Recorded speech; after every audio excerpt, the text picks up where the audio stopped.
नाज़रीन, सुल्तानकोट में मज़दूरनि जे आलमी रिहाणे जे मौक़े ते बि मज़दूर ऐं पोरियत तबिको पंहिंजनि बचड़नि जो पेट पालण लाइ अॼु बि पोरिये ऐं मज़दूरी लाइ निकितल आहिनि। उन हवाले सां ॾिसूं था एहसान केहर जी हीअ रिपोर्ट। नाज़रीन, जीअं त अॼु 1 मई आहे, पूरी दुनिया जियां अॼु मज़दूरनि जो आलमी ॾींहुं मल्हायो वञे पियो। मज़दूर ख़ुदा जो दोस्त आहे। अॼु आलमी ॾींहं जे मोकल जे ॾींहुं बि सुल्तानकोट में जेके मज़दूर आहिनि पंहिंजी उहा मज़दूरी सर अंजाम ॾेई रहिया आहिनि। गवर्नमेंट मुलाज़िमनि खे त मोकल आहे, पर हिन महांगाई जे दौर में जेके लोकल मज़दूर आहिनि उहे परेशानी सबबु अॼु मोकल जे ॾींहुं बि मज़दूरी करे रहिया आहिनि। अचो त वधीक उन्हनि खां पुछा कयूं त उन्हनि जो छा चवणु आहे। असां साईं मज़दूरी के 4-5 साल थिया आहिनि, असांखे 500 वधीक तारीख़ चढ़े नथी।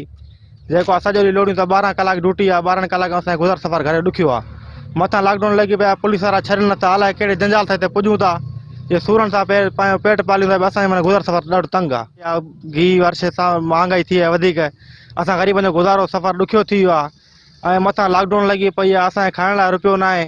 ग़रीब माण्हू काॾूं असां कढूं? कमकार जा हाल इहे आहिनि, मज़दूरी आहे न जो 100-500 रुपया तारीख़ 1000 रुपया घर जो ख़र्चो आहे, असां मिसकिन नथा पुॼी सघूं। कयूं त असां ग़रीब आहियूं, जो मोकल कंदो खाऊं छा? तव्हां ॾियो त पोइ असां नथा कमायूं। अगरि तव्हां असांखे तारीख़ भरे ॾियो, असां घर वेहूं, नथा ॾियो त असां कमु कयूं था, ग़रीब मां काॾे वञूं? उनजी तयारी इहो त असां तयारी सां ईद नथा कयूं त कमाए खाऊं था, पेट खाऊं। इहो बि गंज ईद जेका असां कईसीं उहा ॾिठो बाक़ी असां पेट त